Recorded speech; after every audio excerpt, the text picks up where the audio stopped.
अरे OMG, अलभ्य लाभ, अलभ्य लाभ. कोण आलाय? शुब्बूची मम्मी.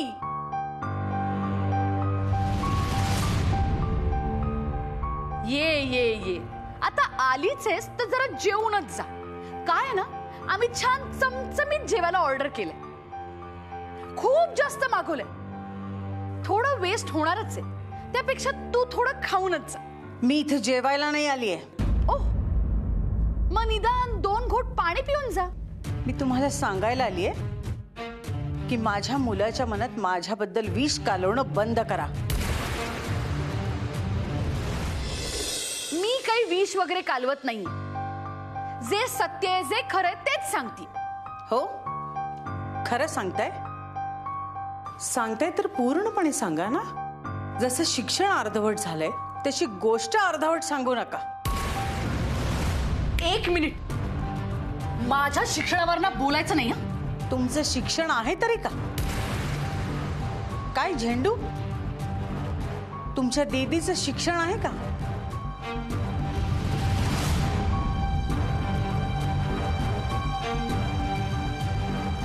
पण तुझं झालंय ना, मग तुझा तो मुलगा प्रोफेसर त्या 10वी पास झालेल्या मुलीच्या मागे का लागलाय ग?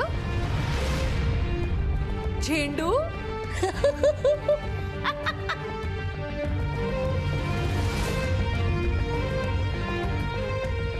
ते तुमच्यामुळे. पण मैत्री तर झालीच ना, आणि हीच मैत्री तोडण्यासाठी तू प्रयत्न करतीस. आणि हेच जर मी सांगितलं तर माझं काय चुकलंय? आता शुब्बूला कळेल त्याच्या आईचं खरं रूप. जी शाळेतल्या मुलांना खोटं बोलल्यावरती शिक्षा करते, तीच त्याची शिक्षिका आई त्याच्याशीच खोटं बोलतीये. त्याला काही खरं सांगत नाहीये. माझ्या बाळाला काय सांगायचंय ना, ते वेळ आली की मी त्याला नीट सांगेन. काय सांगणार? की तू त्याची आणि आशूची मैत्री तोडण्यासाठी त्याच्याशी खोटं बोललीस? अगं तू ना तुझेच नियम धाब्यावर बसवलेस. माझी तत्व आणि माझे नियम काय आहेत ना हे मला माहिती आहे, आणि ते मी जपते.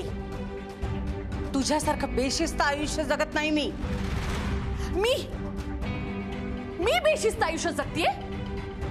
अगं तुझं हे शिस्तीचं आयुष्य ना कुणालाच आवडत नाहीये. विचार तुझ्या घरच्यांना, त्यांना आवडतं तरी आहे का? अगं माझ्यामुळे ना तुझ्या शुब्बूच्या आयुष्यात ती आशू आली, आणि म्हणून जरासा रस तरी आला त्याच्या आयुष्यात. आता कुठे तो त्याचं आयुष्य ना जगायला लागलाय. मी आणि माझ्या घरच्यांनी कसं जगायचं आणि कसं वागायचं हे का दीड दमडीच्या नटीकडून शिकायची गरज नाहीये. शिकवणार. तुझे नियम, तुझी तत्व सगळं मोडून त्याला जगायला शिकवणार आहे मी. तो तुमचं कसं ऐकतो ते बघतेच ना मी. ऐकणार तो माझं. आताच बघ ना, माझ्या सांगण्यावरून तो तुला जाब विचारायला आला. शरू, आता तो ना माझ्या बाजूनी. किती झालं ना तरी तो माझा मुलगा आहे. कधी ना कधीतरी तो माझ्याकडेच येणार. नाही येणार तो तुझ्याकडे. आता त्याला आशूच्या मागे मी एवढं वेडं करीन ना की त्याला त्याचीच आई नकोशी होईल. पम्मी, शुभंकर पासून दूर राहा. तू त्याला माझ्यापासून आणि आशूपासून कसं दूर ठेवतेस ना ते बघतेच मी. अरे करूच शकत नाहीस तू. चॅलेंज आहे माझा. चॅलेंज कसं देताय? प्रत्येक वेळी तोंडावर पडलात तरी अक्कल येत नाही तुम्हाला? शारू, आवाज खाली.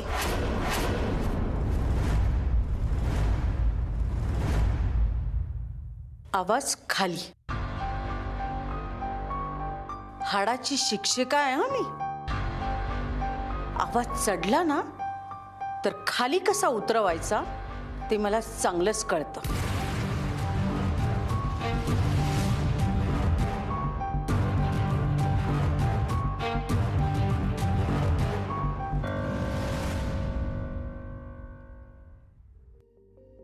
काय म्हणाली ही? मी बेशिस्तच आयुष्य जगते? हा मला म्हणाली ही हा दीड दमडीची नटी मला म्हणाली दीड दमडीची नटी माय फट मला म्हणाली तू काय म्हणाली ही हा झेंडू मी बेशिस्तीचं आयुष्य जगते हा दीड दमडीची नटी आहे मी काय म्हणाली ही मला मी आहे का हा हा जगते मी हा मी मी मी नटी आहे दीड दमडीची हो की नाही हा नाही मग बोल ना नाही कसं काय बोलली ही मला हा मला म्हणाली दीड दमडीची नटी हा कसं बोलली ही मला दीड दमडीची नटी म्हणे मी बेशिस्त आयुष्य जगते आता दाखवते बेशिस्त आयुष्य काय असतं बेशिस्त आयुष्य बघायचं हिला बेशिस्त आयुष्य बघायचं बेशिस्त आयुष्य दाखवते मी दीड दमडीची नटी मी दीड दमडीची नटी बेशिस्त आयुष्य जगते मी बेशिस्त आयुष्य जगते दीड दमडीची नटी मला म्हणाले मी दीड दमडीची नटी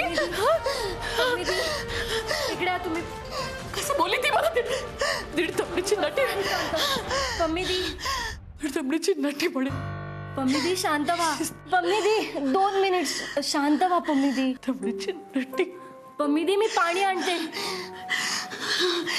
दीड दमडीची असं बोलली मला ती दीड दमडीची नटी काय मी दीड दमडीची नटी हा? हिम्मत कशी झाली तिची सोडणार नाही मी तिला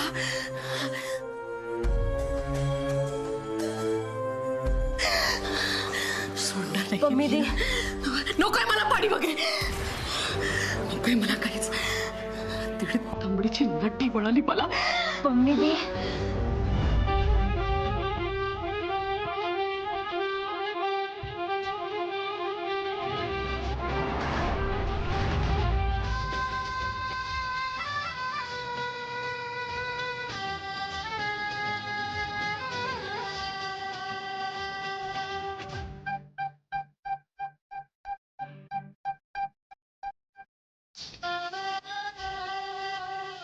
पम्मी दी काय झालंय काय मी पहिल्यांदा तुम्हाला एवढ्या रागात बघतीये त्या बाईंविषयी असा कोणता राग तुमच्या मनात आहे काय झालंय काय हा राग आजचा नाहीये मग हा फार पूर्वीचा राग आहे म्हणजे शारदा नगरकर हे नाव लहानपणापासूनच माझ्या कानावर आहे भूतकाळात जे काही घडलंय कदाचित ती विसरली असेल पण मी विसरली नाही आणि कधीही विसरणार पण नाही काय असं काय घडलं होतं भूतकाळात जाऊ दे ना नाही पम्मी दी तुम्हाला सांगावंच लागेल तुम्हाला खूप पटकन राग येतो आणि तेवढंच पटकन तुम्ही तो विसरता पण आज तुमचा चेहरा वेगळंच काहीतरी सांगतोय तुमच्या बाबतीत असं काय घडलं होतं की ज्यामुळे तुम्ही बाईंचा एवढा तिरस्कार करता कसला तिरस्कार काय घडलं होतं सगळं सांगणार सगळा हिशोब चुकता करणार शुभूची मम्मी पण करेक्ट वेळ आल्यावर आणि ती वेळ जेव्हा येईल तेव्हा तुझ्या नशिबाचे काटे उलटे फिरलेले असतील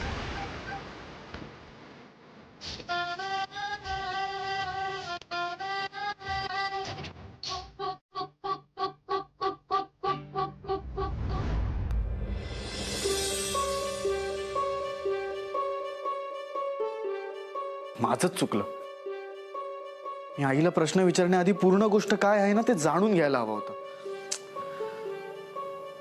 पण मम्मीजींनी पण अश्विनीला विचारलं होतं नाही मी स्वतः जाऊन अश्विनीला विचारायला हवं होतं पहिल्यांदा आईला प्रश्न विचारले प्रश्न काय मी तर जवळजवळ जाबच विचारला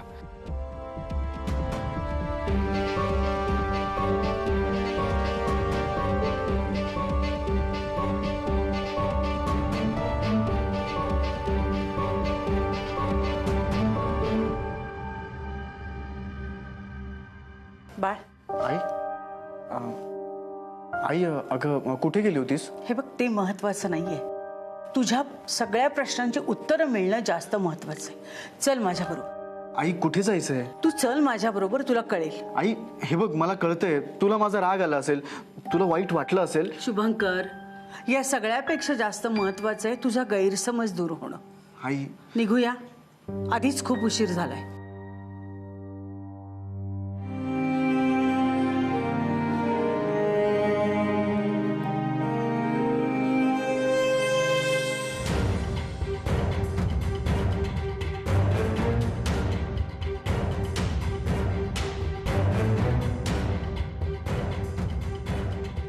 पम्मिदी, शुभंकर शेवटी बाईंचा मुलगा आहे. तो त्यांचंच ऐकणार. पण ज्या आवेशात ती माझ्याशी भांडायला आली होती याचा अर्थ हाच आहे की तिला भीती आहे की शुभू तिच्यापासून दूर जाईल. अहो समजा शुभंकर आहे तुमच्या बाजूनं, पण अश्विनीचं काय? बाईंनी तिला जवळ करून ठेवलंय. आधी ती तुमचं ऐकत नव्हती, आता ती शुभंकरचंही ऐकत नाहीये, फक्त बाईंचं ऐकतीये. झेंडू चल. कुठे? आशूच्या घरी. तिकडे जाऊन काय करायचं? आता थांबायचं नाही. आता त्या शुभूच्या मम्मीचा माज उतरवायचा. नाही ना त्या आशूला माझ्या बाजूने वळवलं तर नाव नाही लावणार मी पम्मी. PUMMMY.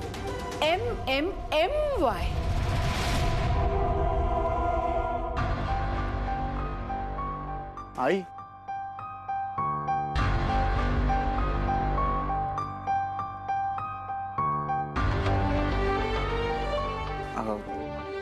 आपण अश्विनीच्या घरी का आलं? कारण इथेच तुला तुझ्या सगळ्या प्रश्नांची उत्तरं मिळतील.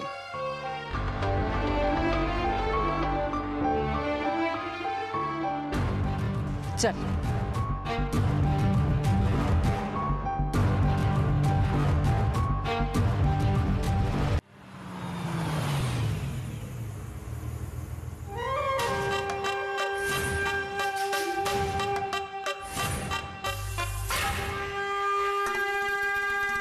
झेंडू, आता तू बघ, मी असा डाव खेळते ना की शुभू आणि आशू माझ्या बाजूने होतील आणि ती शुभूची मम्मी आहे ना ती तोंडावर पडेल.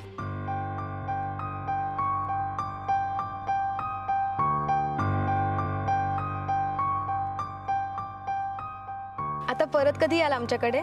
येईन ना, योग्य वेळी समज द्यायला.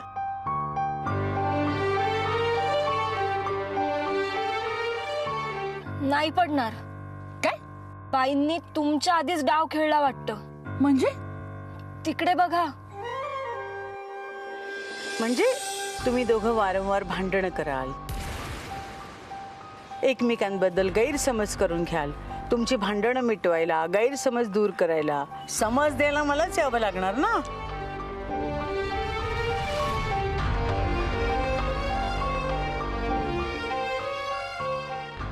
म्हणजे आमची भांडणं झाली तरच तुम्ही आमच्याकडे येणार? आई, म्हणजे त्यासाठी आता आम्हाला भांडावं लागणार आहे? अश्विनी, मी आता परत तुझ्या घरी बाळच्या लग्नाची पत्रिका घेऊन येईन.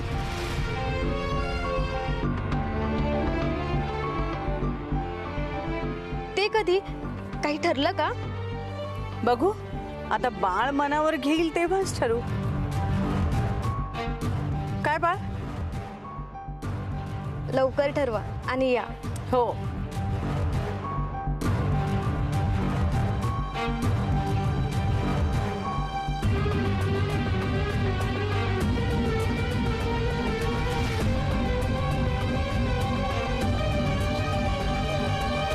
तिथेच थांब.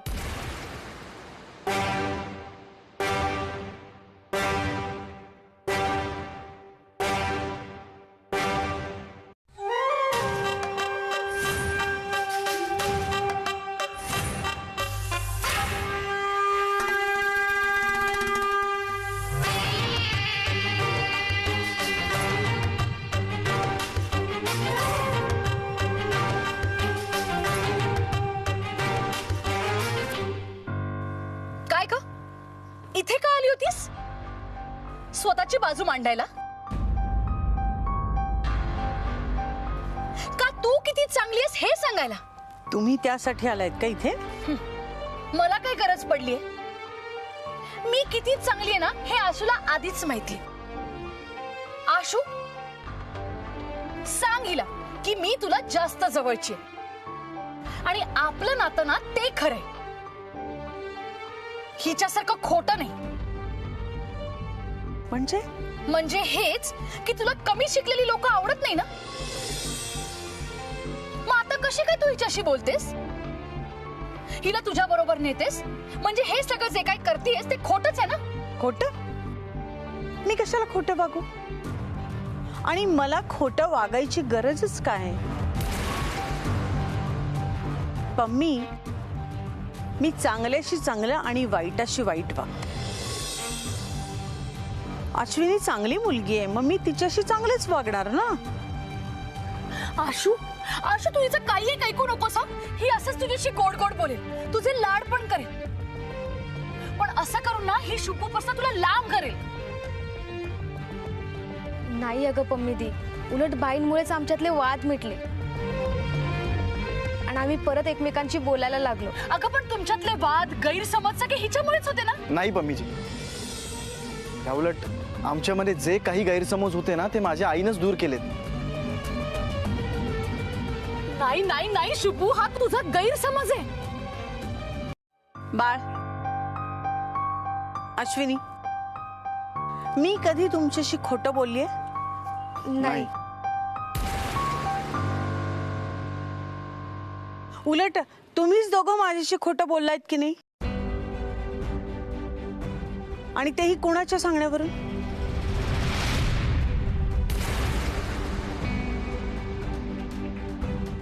माझ्यामुळे कधी कुठला गैरसमज झालाय का? बाळ, काल अश्विनीच्या संदर्भात आपल्यामध्ये जो गैरसमज निर्माण झाला तो कुणामुळे?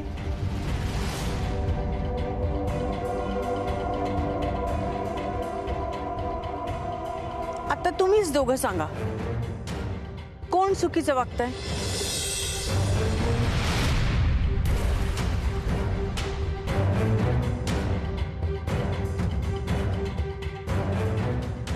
अरे, तुम्ही दोघं पम्मीकडे का बघताय? कोणीच चुकीचं वागत नाहीये. पम्मीजी सुद्धा चुकीचं वागत नाहीयेत. त्या वाईट पण नाहीयेत, पण त्यांची वेळ वाईट आहे. माणसाची वेळ आणि परिस्थिती वाईट असली ना की माणसं वाईट आणि चुकीची दिसतात. त्यांना आपण समजून घ्यायचं. काय पम्मीजी, मी कसं तुम्हाला आता समजून घेते तसंच तुम्ही सुद्धा मला समजून घ्यायला हवं. मला काय हवं, तुला काय हवंय ना ते मी होऊ देणार नाही. आणि तसं पण मी इथे ना तुझं प्रवचन ऐकायला नाही आले.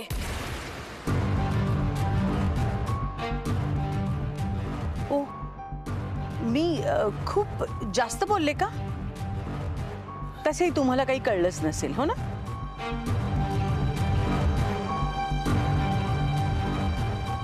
बरं, मी आता बोलत बसले ना तर अजून वेळ जाईल तुमचा. तेव्हा तुम्ही ज्या कामासाठी आलात ते काम करा. तसंही माझं काम झालंय. बाळ, गाडी काढ. होय.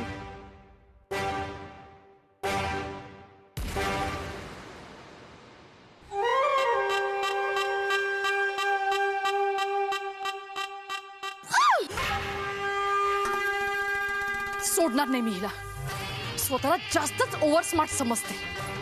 पम्मी दी, अगं जाऊ दे ना, तुला किती त्रास होतोय बघ.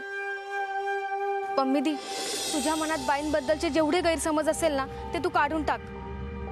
अगं बाई खूप चांगल्या आहेत. तू तिची वकिली करू नकोस. बरं मला सांग, ही इथे का आली होती? काय काम होतं हिचं इथे? फोटोग्राफरला जो गैरसमज झाला होता तो दूर करण्यासाठी त्यांना इथे घेऊन आल्या होत्या त्या. गैरसमज? गैरसमज वगैरे काही नाही. ती मुद्दामच तुला तिच्या बरोबर घेऊन गेली होती. नाही ग पम्मी दी, चूक ना माझी होती. मी बाईंना उशिरा सांगितलं. उलट आमचं बोलणं झालं तेव्हा मला कळलं की आमची मैत्री टिकावी म्हणून बाईंनी किती प्रयत्न केले आणि ते काही चुकीचं नव्हतं. हो का? म्हणजे मी काहीच केलं नाही. आणि असं असेल तर मग मी का बोलते? मला काही बोलायचंच नाहीये. अगं बाई गेले का? प्रमिले, तू आलीस होय? अगं मग बाहेर का उभी? घरात चल ना. नाही आत्या, मला आता काही घरी वगैरे यायचं नाही. का काय झालं? विचार ना तुझ्या लेकीला. आशूने काय केलं आता? हे बघ आत्या, मी हिची मोठी बहीण असून हिच्यासाठी एवढं सगळं काही केलं तरी सुद्धा हिने त्या शुभूच्या आईची बाजू घेतली. असंच जर असणार असेल आणि ही असंच वागणार असेल ना तर मला तुझ्या घरात कधीच यायचं नाही.